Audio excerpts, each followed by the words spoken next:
Nii, tere tulemast tagasi meie podcasti kanalile ning oleme mingi 4 kuud juba puhkusel niimoodi olnud, et ühtegi videot pole tulnud, et nüüd mõtlesime, et võtame uuesti käsile selle. Ja tegelikult oli raske neid tuntud inimesi saada, aga täna ühe leidsime. Nii et võid tutvustada ennast.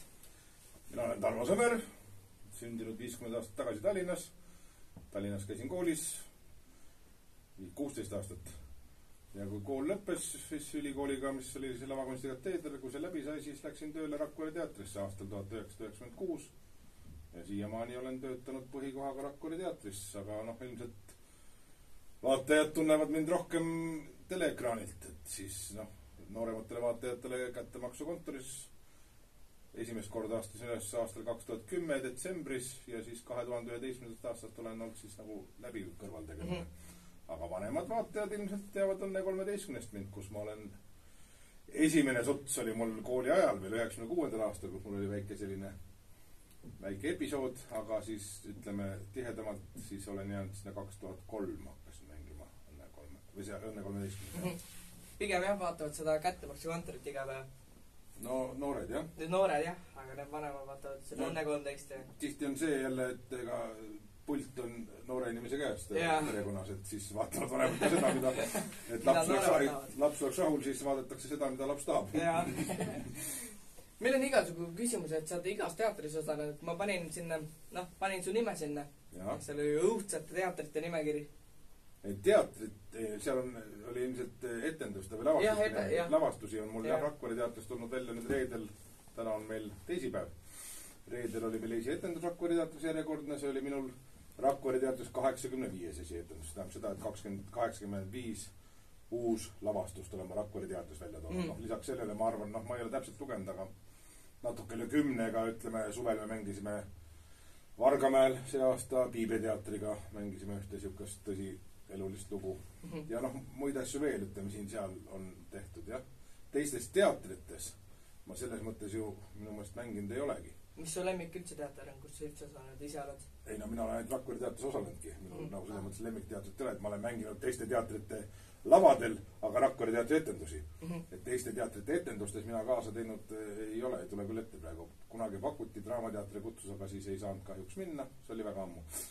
Algusaastatel ja teised teatrid pole mind kutsunud, aga on eraprojektid. Ütleme, suvel näitleja teeb talv läbi tööd ja suvi on näitlejal vaba 1,5 kuud ja siis ta saab teha kas puhata või siis teha mõnes teises projektis kaasa.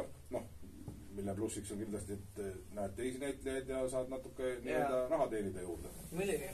Abiks ikka. Abiks ikka, jah. Aga mis aastat sa üldse oma karjääri alustasid? Ütleme, et kooli ma läksin, kui ma keskkooli lõpetasin, oli aasta 91. See oli see aasta, kui Eesti taasiseseisvus. Mina mäletan väga hästi seda aega. Ja siis ma pärast keskkooli läksin Tallinna Pedagoogikaülikool oli siis, ta muutis nime, nüüd on ta nii-öelda Tallinna ülikool. Ja läksin näitejuhtimist õppima, õppisin 1 aasta näitejuhtimist. Ja siis minul ei olnud mingi plaani lavakunstikateedrisse minna tegelikult. Ja siis meie eksamid lõppisid täpselt niimoodi, seal Laial tänaval oli meil kool, istusime käsi põsakil, viimane eksam oli, esimese kursuse eksam oli tehtud ja järgmine päev hakkasid lavakunstikateedri sisseastamise eksamid. Kui oleks see vahe olnud suurem, et kui üks päev, siis ma arvan, ma oleks suveks läinud juba kuhugi Malevasse, ma käisin samas lähedal, Konuveres olin 1 aasta Malevas. See ei ole kaugel siit. Konuveres, jah, Konuvere. Ma elan Konuveres. Konuvere mõisas oli Konuvere rühm, sina ei mäleta muidugu, aga 80. lõpus oli ta väga kuum Malev, nii et siiamaani see mõis selle käsil. Ja malevlased käivad seal kokkutulekutel ka. Mina pole küll käinud, aga need, kes seal käivad, on väga paljusid ma tunnen isiklikult. Ja aastal 90 suvi oli mina Konuveres näiteks terve 1,5 kuud või kaua see Malev on, et siis ma tulin siia ja siis me käisime siin ümberringi, sõitsime heina tegema, ega ma neid täpselt kohti ei mäleta, aga kuskile põllule ja heinategu oli nagu põhiline malevlase sel ajal. Et siis olid veel suured karjad ja palju heina ja kõik see, mida praegu enam nii palju ei ole. Praegu heina on päris vähe, kõik praegu murjad saad endale seda. Ja loomi on ka palju vähem, kui siis oli veel, siis oli nii-öelda see veneaegne suured lehmakarjad ja piimakarjad, et neil oli vaja palju rohkem heina teha kui praegu. Kas oled oma karjääriga rahul? Ma ei oska niimoodi hinnata, ma arvan küll, et rahul, selle mõttes. Ise arvasid, et oled nii nagu? Ega ma ei arvan midagi, kui ma kooli lõpetasin, siis ma arvasin tegelikult, et lähen Rakveresse, selles mõttes on Rakveresse minek nagu kindel kuhu? Kindel, et seal saab, noh, see on väike teater, saab palju tööd, noh, võrreldes ütleme suure teatriga Tallinnas, kus sa ei pruugi pildile saada, et seal on kogu aeg tööd, mida ka oli, eks ju, noh, et me tegime ikkagi 4 uuslavastust aastas, mis tegelikult näitlejale on väga kõva koormus. Et teeme palju tööd, ega ma mõtlesin, et ühel hetkel küll ma siis tulen näiteks Tallinnasse tagasi, noh, aga ei ole nii läinud. Ütleme, et ega näitlejaturg on ka selline, et ega ei ole niimoodi, et ma nüüd läheks Draamateatrisse või nüüd lähen Linnateatrisse, et seda ei saa väga valida. Ei ole väga lihtne, jah, ütleme, et kes on juba kohal ja need hoiavad 10 küünega kohas kinni loomulikult ja on väga palju vabakutselisi ümberringi, kes käivad ka ja tahavad ka ja et see konkurents on üsna tihe. Ja. Aga kumb sul ise rohkem meeldib, kas kättemaksukontor või õnnekontekst? Kumb ise eelistaksid? Ei, ma ütlen, ega ma ausalt ei vaata kumbagi. Mul esiteks ei ole aega seriaale vaadata, mõnda üksikut Ameerika seriaali ma olen aeg-ajalt vaadanud, et ma vaatan Troonide mäng, kui tuli näiteks. Mul raamat väga meeldis ja siis ma hakkasin seda ka vaatama, et ma katsusin, et ma vaatan, see oli vist üks osa jäi vahel, et ma nägin seriaali ära. Lõppes jubedalt. Selle mõttes, et ma olin nii pettus paraku läbi. Loodus midagi paremat. Lõpp, jah, raamat vist ka ei lõppenud, et selles ongi, et viimased osad jäid nagu tõlkimata, et ma oletan, et seal läks ka see süžee läks väga laiali kätte ära. Aga see selleks, aga üldiselt mul jah, aega ei ole seriaale vaadata ja ega ma... Tööd on palju, jah. Ja tegemisi, et ega Eesti seriaale ma ka ei vaata niimoodi, et istun ja nüüd on seriaali, nüüd on õnne aeg, nüüd on käteka aeg, et nüüd ma vaatan. Ei vaata. Ma ka vahepeal. Jah. Siis kui aeg on, aga ma ei vaata, aga kumb mängida ilmselt mulle meeldib kättemaksukontoris rohkem, sest seal on see, näitlejaid on erinevaid rohkem kohad, rohkem tegevust, jah, et sellist juhtub rohkem, mida teha on. Õnne on selles mõttes nagu rohkem ühes kohas, kahekesti tihti ja tseenid ära ja koju. Mis sa näitlemisest arvad? Minu jaoks on ta leib, selles mõttes minule ta on andnud 20 aasta, 30 aastat juba ju tööd ja leiva lauale ja auto millega sõita ja kortelüürid makstud ja elektrid ja mina teen teda töö pähe, et selles mõttes ma ei oska tast midagi arvata, et ma arvan, et tööna on ta suhteliselt okei.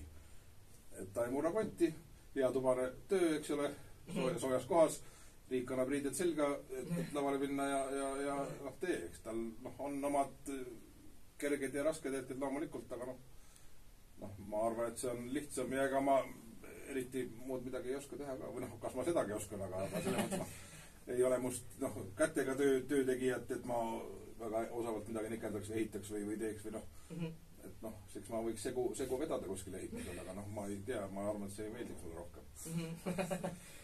Aga on sul ka selliseid naljakaid vigu juhtunud näiteks kättemaksukontoris või Õnne 13? Selles mõttes, et eks vigu ikka juhtub, eks seal põhiline, mis viga juhtub, on, et tekst läheb sassina. Ütleme, et lava peal teatris töötades, mis tegelikult võtab ikkagi 95% minu põhitööst, on kindlasti juhtunud aastate jooksul erinevaid asju. Enamasti nad on naljakad sel hetkel ja kui pärast räägid, siis väga naljakas ei olegi. Ma ütlen, et lava pealt mul midagi meelde tuleb. Näiteks kunagi me mängisime Rakvere teatri pargis õues, mängisime suveetendust ja siis NATO lennukid sõitsid üle ja siis nad ju siis vaatasid, et seal pargis on nagu ebatavaliselt tihe liikumine. Neil on ju põhimõtteliselt nad võivad ajalehte lugeda sealt, kui nad vaatavad, et rahvas istub, et mis värk on.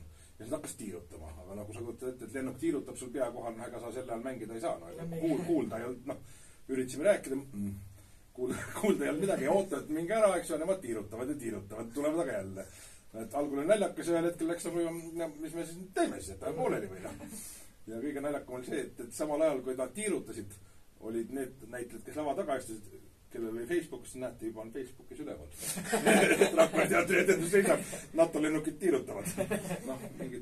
Mingid väikeseid teksti sassimineku asju on, neid ikka juhtub. Ja enamasti tuleb suust midagi välja, mida ei kannata niimoodi palju aega eriti alaealiste juures välja öelda, et kogemata laval tuleb.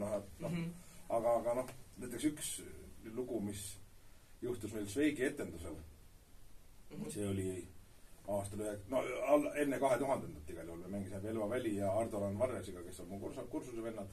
Mängisime Sveiki kolmekesti Rakvere teatris.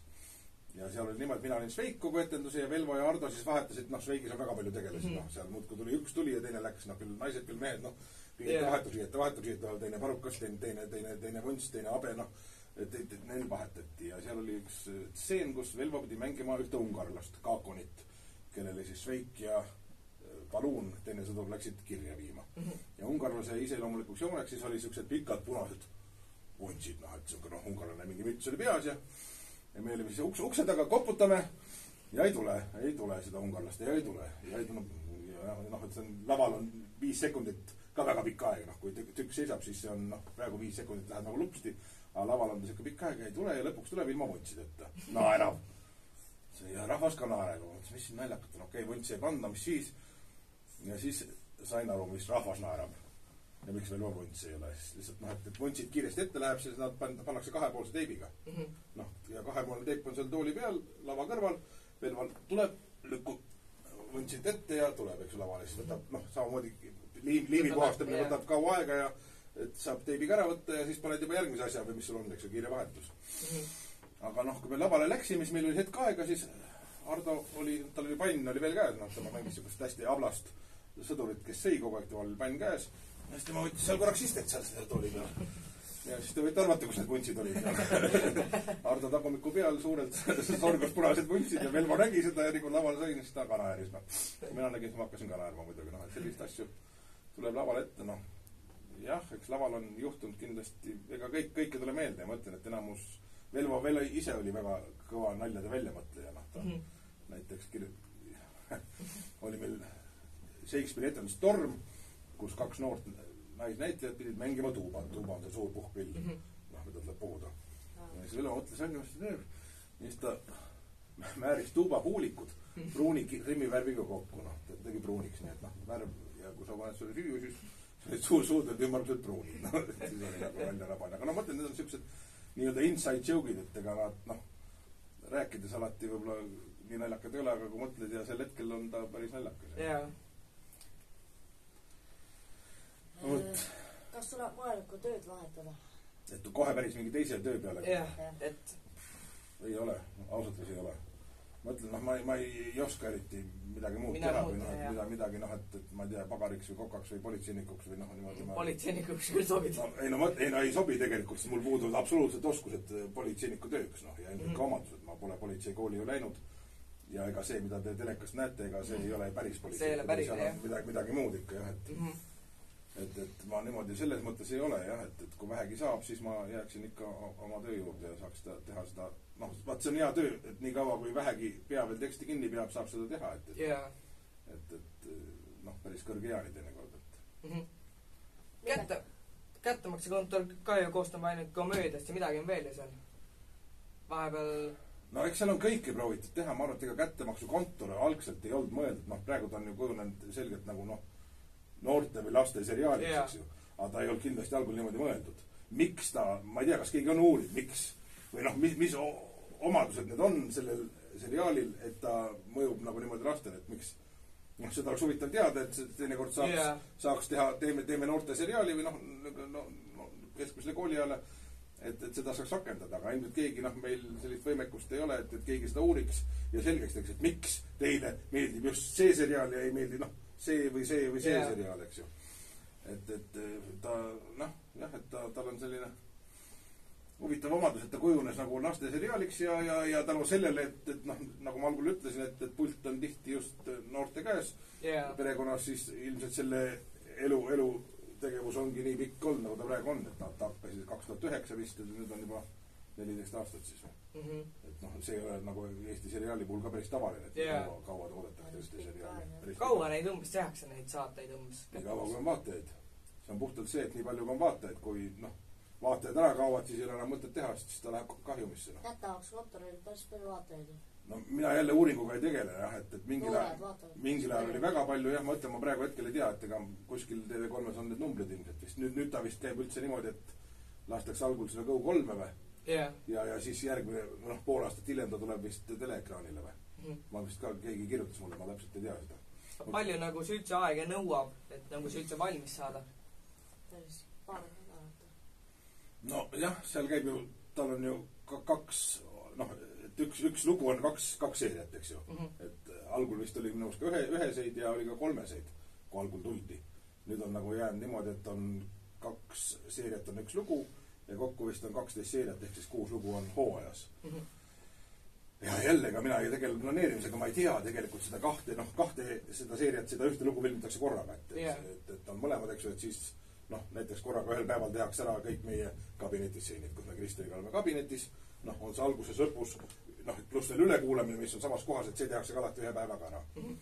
Et ma arvan, et nad üks 5 päeva filmivad ilmselt seda 2 seeriat võib-olla, et siis saavad vahest 6 ilmselt, et oleneb, kui keeruline ta on, vahest on lihtsamad, vahest keerulised, vahest on vähem näitlejaid, vahest rohkem. Et mingi 5-6 päeva ilmselt filmitakse seda 2 seeriat, ja siis kui kokku on siis 12 seeriat hooajas, siis ilmselt siis kuskil 25-30 päeva filmitakse siis ühte hooaega, ma arvan umbes niimoodi. Ja minul on muidugi vähem, mina käin ilmselt 2 seeria pärast, sõltub jälle minu osakaalust, käin 1-2 päeva kohal. Kummast sul üldse nagu rohkem teed, on kas õnnekonnareis või kättemaksu? Ei, kätekas on ikka rohkem. Kätekas on rohkem, õnnes ma käin võib-olla aasta peale, ma arvan, ma käin 5-6-7 korda 8. Ei olegi nii palju, kättemaksu on pisut rohkem ikka. Kättemaksukontoriga ma käin ikka, ma arvan, aastas niimoodi 20 võttepäeva. Ma panen puusalt praegu. Ikka rohkem kui õnnekondais. Ja kindlasti rohkem. Ma arvan, et 3-4 korda rohkem. Et selle mõttes. Ja ajaliselt samamoodi, et võttepäevad on palju pikemad. Käteka võttepäevad on reeglina, täna ma läksin 10 ja sõitsin kell 3 minema, eks ju, ja täna oli siuke poolikpäev, et tulevad ka, on ka pikemaid päevi, on ka mõned lühemad, aga õnnes üldiselt õnneseeriaga 2 tundi teeme, vahest kuni 3, ja siis on võttepäev läbi. Ei ole palju. Ei, palju ei ole, jah. Sest õnnes ongi see hea, et on üks koht, enam siin, sa istud siin, ma istun siin, teeme ära, siitpoolt, enamasti on 2 tegelast, vahest arva on 3, siis võib natuke rohkem aega minna. Aga kätekas on juba see, et üks näitleja tuleb, eks ju, kuuleme üht üle, nii siis kuuleme teist üle. Ja siis on omavahel midagi, siis on täna olid tüdrukud, meie jaoks tüdrukud, Treia ja Lumilee tulid, eks ju, veel siis on 4 inimest seenis, mida rohkem inimesi on seenis, seda rohkem võtab aega sellest seeni filmimine, sest sa pead võtma selle üldplaani ja siis igat ühte eraldi, ja kui sul on 2 tükki, sa võtad 2 eraldi, eks sa pead tegema 3 korda läbi nii-öelda. Et kõik koos, sinu oma eraldi, kui on 3 tükki, siis 4 tükki veel, kui on 7 tükki, siis juba iga 7 pluss veel kõik koos, eks ju. Et see võtab, siis 7 stseenid võtavad, ütleme 7 näitleja stseenid võtavad ikka väga tugevat aega. Aga kuidas üldse, Kristjan Lüüsiga ühes sinna said kutsuta või ise pakkusid ennast? Üldse kättemaksukontorisse tööle? Ei, eks sinna ikka kutsutakse, aga ise jälle pakkuda samal nagu see teatritega, et ma võin minna draamateatrisse pakkuma, et kuulge, et ma tahaks draamateatrisse tööle tulla, et tööle, ega nad ei võta. Et neil on endal, jah, et eks ikka kutsuti, mis siin salata, eks minu suur õnn on see olnud, et see režissöör, teate, kes on kättemaksukontori režissöör? Aga meil oli juttu just huvitav, et kas nad teavad või ei tea, et ma igasugust küsin.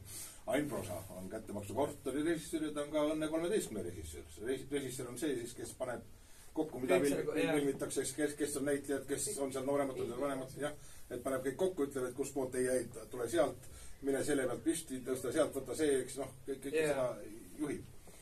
Et režissöör mõlemal seriaalil on Ain Prosa ja Ain Prosa on mu kursusevend. Ja väga hea sõber, kellega me kooli ajal 4 aastat koos lavakunstiga teedes õppisime. Ma arvan, et sealt võib otsida neid juuri, miks mina olen saanud nendes 2 seriaalis. Aga milleks üldse kooli ajal tegelesid? Sa mõtled ülikooli ajal või? Põhikooli.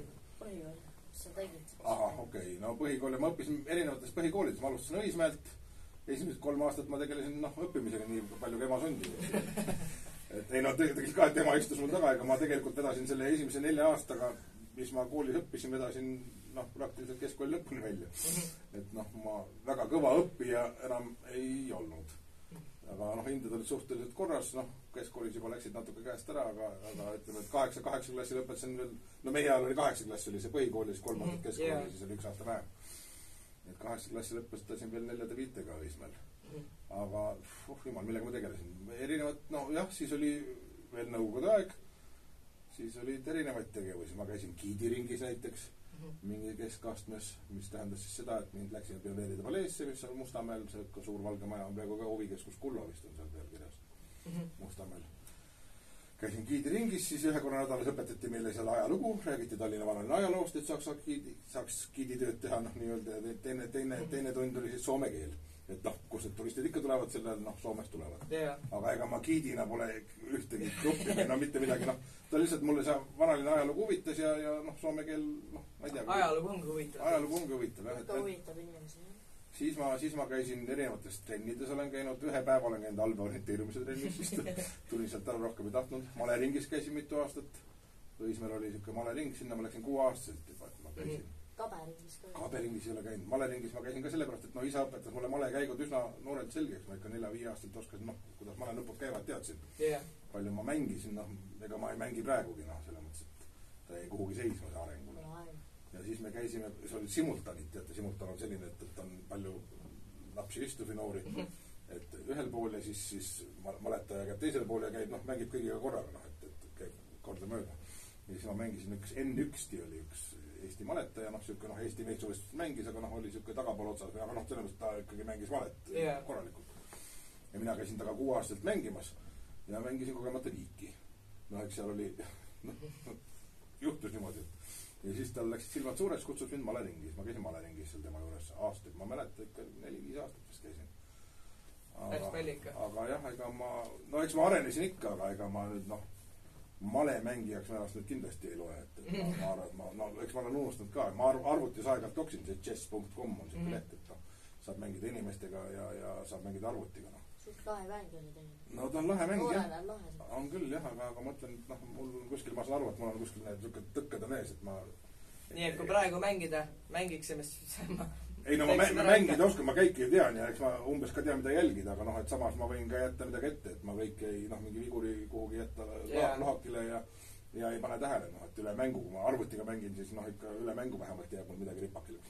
No mingi lihtne asi, et no oleks võinud seda vältida, noh, et oleks saanud veel vast, aga no jah. Aga kabe on ka ju minu arust natuke kergem, kui ma peaks olema. Ma ei tea, kas ta on, vaata, meil käis kursusel oli üks kabetaja, kes oli meistrikandidaat Kabes Rene Reinumägi ja tema, noh, oskas kabet ja õpetas meile ka nii palju, kui oli ja me mängisime, et tema väitis, et kabe, noh, kabetajad ei ole nõus selle väitega, et kabe on kergem mäng kui male. Noh, teda on lihtsam õppida. Noh, tegelikult ongi see. Algtasemel, jah, aga et noh, et neid kombinatsioone ja variante, et seal ei ole palju vähem kui males. Jah, näiteks kui mina oskagi, noh, kabet rohkem kui male, siis ma võingi öelda, et kabe on palju nagu male on raskem minu jaoks. Nojah, kabe on selles mõttes, on lihtsam alustada, et lõpud on niimoodi üle ühe, eks ju, ja 3 rida ja siis niimoodi käib ja niimoodi sööb ja peab sööma ja noh, et selles mõttes õppida on kindlasti kabet, jah, lihtsam. Aga ütleme, tipptasemel ma arvan, et seal ei ole, noh, tipus on alati kitsas, nagu öeldud, ega tipptasemel on ükskõik mida on. Käisin mingi 2 päeva males ja siis enam ei tahtnud minna. No päris selgelt 2 päevaga ilmselt ikkagi ei saa lõpuni üksikasjadena, jah. Ja siis käisingi kabes mingi aasta-2. See oli juba palju parem. Aga siis, mis ma edasi tegin, siis ma läksin trenni, läksin maadlema raskejõustikukooli Kalevisse, siis ma käisin kas 3 või 4 või 4 aastat kindlasti käisin, jah, tegin maadlustrenni. Mis ei ole ka absoluutselt, noh, hiljem ma sain aru, et see ei ole üldse minu ala, et ma läksin mingi pallimängu valida, aga noh, selle oli... Korvpall mulle meeldib, korvpalli ma olen nüüd mänginud, siis kui ma Rakveresse jõudsin ja käime hommikuti mängimas, noh, sükse oma vanustega kell 8:30 tundi mängime 2 korda nädalas korvpalli ja see mulle väga meeldib. Me ka just hakkasime käima 2 korda nädalas. Mõtlesingi, mängime tegelikult oleme suured jalkahuulised, mängime pigem jalkaku koos, aga mõtlesingi, proovime ära. Aga polegi, ei ole nii raske. Väga lahe mäng, jah. Jalkat olen ka natuke toksin niimoodi oma, et ma vahepeal käisin ka seal vanemate meestega mängimas, aga siis põlved hakkasid, noh, kehakaalu on natuke liiga palju ikka selle jaoks, et põlved hakkasid valutama ja enam ei lasknud. Korvpall on siuke lihtsam. Korvpall, noh, jällegi, mõlemal on omad eripärad täiesti erinevatele lihastele mõjuvad. Et pärast jalkat on ühed lihased valumised, pärast kossu on teised lihased. See on, noh, täiesti ise moodi, jah. Aga milleks üldse muidu vabal ajal tegeled? Kui sul... Vabal ajal, no mulle meeldib bridži mängida, noh, võib-olla selle malega mingit seost tõmmata natukene, et ta on ka, noh, ta ei ole päris kaardimäng, ta on natuke rohkem kui kaardimäng minu meelest. No ta on, noh, ikkagi kaartidega, eks ju, aga seal on nagu rohkem mõtlemist ja arvutamist ja seal on, sõltub sellest partneriga suhtlemist, et bridž käib nagu paari kaupa, et paaris, mitte individuaalne nagu male, vaat on paarid mängivad oma vahel ja üksteise vastu. Ja noh, turniiribridž on veel keerulisem, et seal mängitakse samu jaotusi, tähendab samade kaartidega, mängivad kõik, kes on kohale tulnud, mängivad läbi, et kes saab nende samade kaartidega kõige parema tulemuse, noh, et selles mõttes on ta nagu, saab võrrelda, et ei ole nagu selles kinni, et kas tuli hea kaart kätte või tuli kehva kaart kätte võtta, noh, kes saab sellega sama kaardiga kõige parema tulemuse, et see on nagu väga huvitav. Mis lauamängud sulle üldse meeldivad? Me mängime praegu, oma noorema tüttega aeg-ajalt on meil 2 mängu, üks oli kiviajamäng, me nimetame seda vist, on karbi sees, kus tuleb ka, noh, eks nad on põhimõtteliselt nagu siuksed arvutimängu prototüübid või noh, et seal on ka, tuleb erinevaid ressursse korjata, eks ju, kas sa hakkad oma küla suurendama või sa teed suuremad põllud endale, et rohkem süüa saada või kasvatad karja või noh, et kõike korraga ei saa teha jälle, eks ju, et sa pead tegema need valikud, et mille peal sa mängid või mingeid arenduskaarte ostad endale, eks ju, aga siis sul on vaja puid või savi või kulda või noh, et see on selles mõttes nagu täitsa huvitav mäng. Huvitav mäng, jah. Ma saan tappa kogu aeg. Ja teine on see rongimäng, mille nime ma jälle ei suuda öelda, kus on niisugune raudteed, et tuleb ehitada, sa saad kaardid kätte, kus sa pead ühest linnast teise tegema tee, noh, teine saad teised kaardid ja siis ta võib sind segada kogemata või meelega või mida iganes ja siis sa pead oma tee nagu valmis saama ka kaartid. Võtad kaarte vahepeal maha, et sul on vaja ühte värvi neid vagunikaarte, et seda teed ehitada. See on ka täitsa huvitav mäng, ma saan jälle tappa. Aga minna taas kooli teema, mis oli sinu kõige raskem aine üldse koolis? Mida sul üldse ei meeldinud õppida?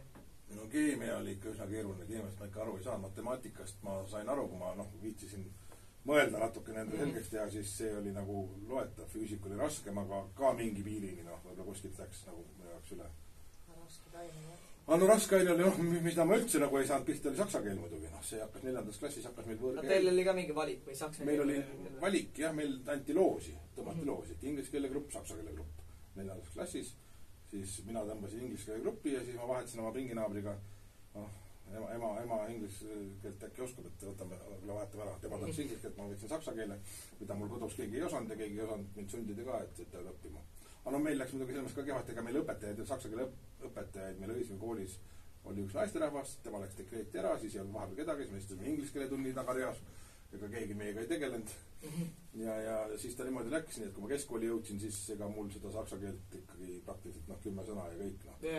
Ja seal läks asi edasi, et tegelikult kõige vähem mulle kooli ajast kindlasti ei külge saksa keel. Ma tegelikult õppisin seda lõpuks ülikooli lõpuni, 4. klassist, eks ju, siis kuni ülikooli lõpuni ja teil läks juba 4. klassis, jah? 4., 5., 6., 7., 8., 9., 10., 11., 12., eks ju, pluss veel 5 aastat ülikoolis õppisin.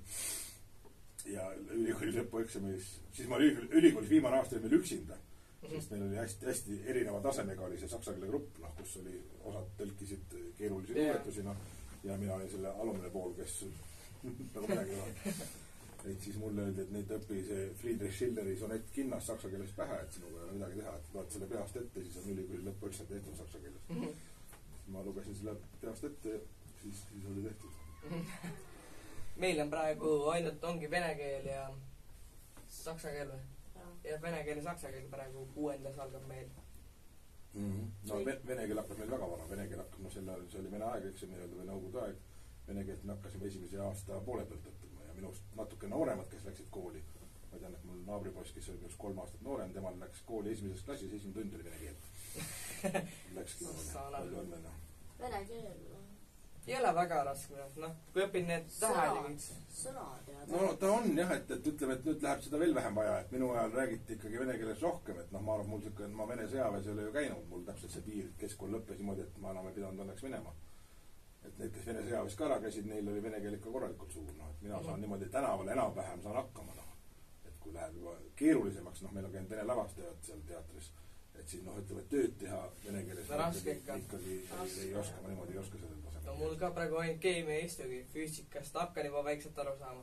Aga keemia ongi kõige millest aga ma keemiast ka ei saanud ja lõpuni aru. Ei, eks ta on jälle tegelikult see, et kus alguses on lüngad sisse ja tegelikult on ikkagi see, et kui algusest peale on õpetaja, kes oskab sulle asjad selgeks teha, nõuab, ja siis sa saad selle asja nagu jaole, aga ju meil siis keemiaga oli ka niimoodi, et ma ei saanud ennast rea peale, et keemia hakkas ka vist 4. meile.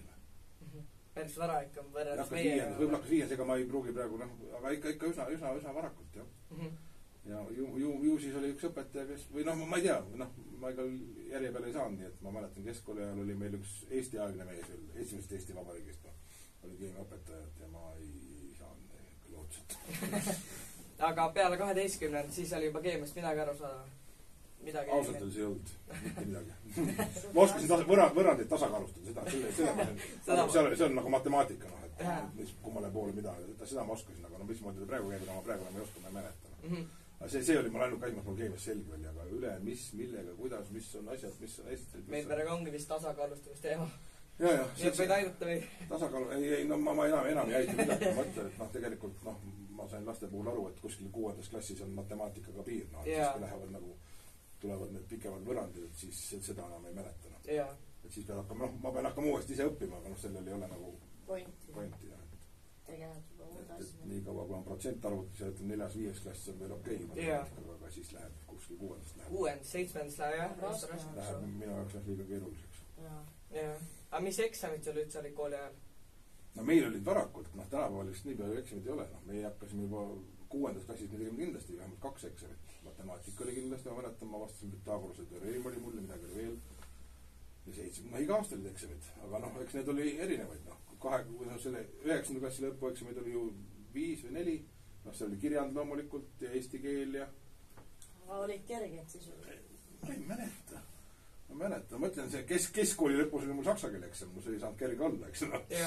Ma tuupisin pähe, no seal oli grammatika, no mida ma nagunii lootusetu ja siis oli iga eksami punktis oli siuke jutukene, noh, et ma ei tea, Saksamaa erinevate linnade või asjade kohta, et noh, siis need jutukesi, aga no ma ei jõudnud ka kõiki vähe õppida, et ma õppisin mingi 10 tükki vähe, et äkki veab, et tuleb see pilet, et ma mäletasin, mis mul lõpuks tuli, aga noh, nad vedasid nüüd kuidagi läbi, panid 3 ära, et ei tahtnud keegi seda jama, et saksa keele pärast. Ja mul vedas, jah. Meil on ainult praegu 9. ongi matemaatika, eesti ja valikeksam. 9. klassi kõik. Tavaliselt valitakse ühiskond või inimese keel. Ja. Muud väga mitte. Me saime valida kehalise kasvatuse, ma mäletan. See oli keskkooli lõpus, see oli väga lahe. Et seal oli ka mingid 5 asja, mis tuli ära teha, mingi jooks, siis korvpallivisked, midagi veel ja see oli nagu, jess. See saime lihtsalt. Et kehaline oli nagu selle, mis nagu lihtsam selle. See oli väga hea siis. Meil jah, praegu see ükst võimalus kuskil siin vist ei ole. Jah, aga eesti keel ja kirjand ja need olid meil ikka loomulikult, jah, kõik. Mingi bioloogia oli mul vist ja oligi keemia või bioloogia, no ma olin sunnitud valima bioloogiast, et keemia oli nagu täiesti raske. Bioloogia ei ole nii raske. Bioloogia oli loogilisem natukene küll. Keemia pole üldse loogiline. No eks tal on ikka loogika olemas. Liiga siin praegu lihtsalt, et meie ei saa aru sellest. See ei tähenda, et tal ei ole, küllap tal on. Lihtsalt on meile aru saanud sellest. Ja.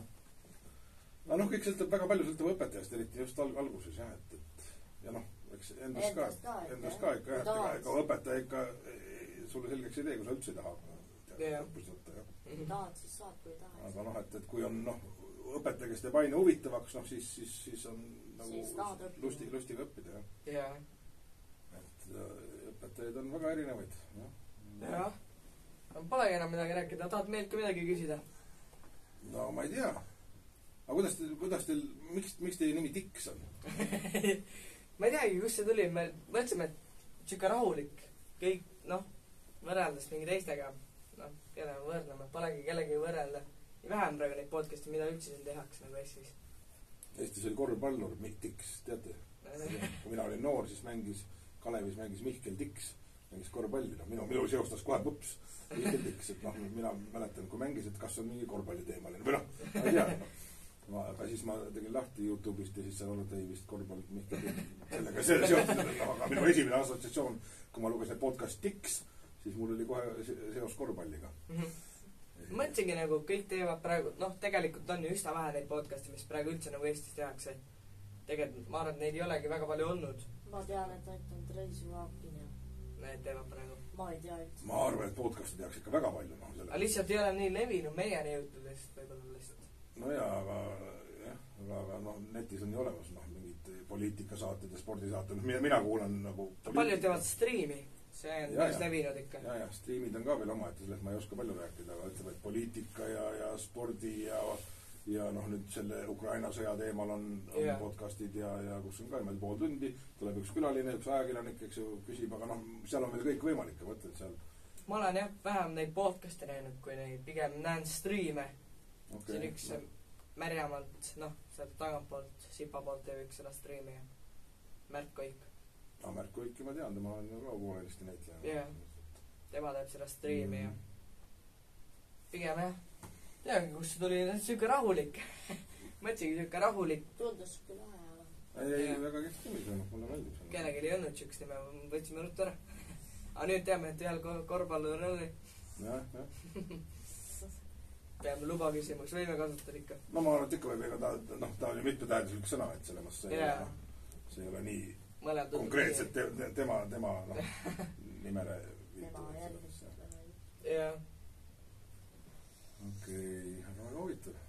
Ja siis mõtlesid, et hakata tegema ja siis mitmes ma olen nüüd külaline teil on? 1, 2, 3 5 või 6 midagi, jah. Et hakkab neid tuntud inimesi tulema. Esialgu proovisid mingi, mitte väga tuntud inimesi.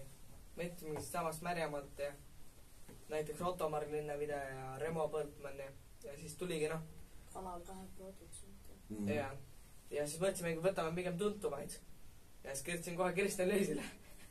Ja siis ütles, et tal on nii päevad käis. Ja siis ta andis selle sinu selle Gmaili, siis kirjutasin sinna. Ja siis tuled nüüd sina. Tulid sina.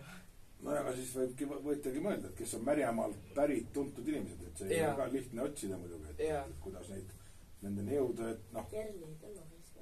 Ja Kelly Tellot ma nägin, seda ma vaatasin, see oligi, ma panin YouTube'is siis Kelly Tello omale lahti.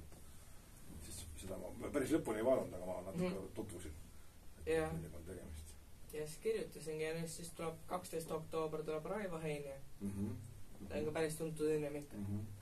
Väga tore. Ja siis praegu ei olegi midagi siin enam kedagi praegu. Ikka saame neid tegelikult võrreldes eelmise suvega. Aga on teil nagu selline näha ka, et palju teil neid vaateid on? Jaa, ikka läheb. Palju Kelly Tello saadet on vaadatud või seda? Üle 500. Üle 500, jah, väga hästi. Jah, mõnel on mingi 2700 ja Nendest 5 olete teinud, jah. Okei, eks mida kauem ta üleval on, seda rohkem vaateid ikka tuleb, jah. Pigem suurem osa vaatavad Märjamaal neid jagavad ja no selge see, jah. Jah, nüüd on vigavaes juba. Noored vaatavad. Noored väga ei tunne ära neid inimesi, näiteks Kerli Tellot. Vanemad inimesed jälle tunnevad ära ja no jah, aga ega ongi, kõik ei saa kõiki tunda, väga selgelt, ega siis te peate kutsuma, ma ei tea, keda Elon Muski, et äkki on ka nõust tulema. Tunneb kõik äkki tema ära. Ei tea. Küsida ikka võib. Ma küll arvan, et võib-olla ei tule, aga ma mida seda. Proovid ikka võib Gmailile kirjutada. Donald Trumpi. Valimisi äkki hüppad läbi. Korraks. Aga vist ei olegi enam midagi rääkida. No selge. Siis tore abi. Siis soovin teile edu. Jah. Ja pange kindlasti like ja subscribe. Ja mis pikk veel. Näeme järgmises episoodis. No, näeme. Ei, politsei, käed kuklale! Käed tahtavale, püsti! Tulete meiega kaasa, mis te teete siin? Kooli aeg on praegu. Miks te koolis ei ole? Läheb! Uurime järgi. Mis arvuti vaatamine see on siin päise päeva ajal?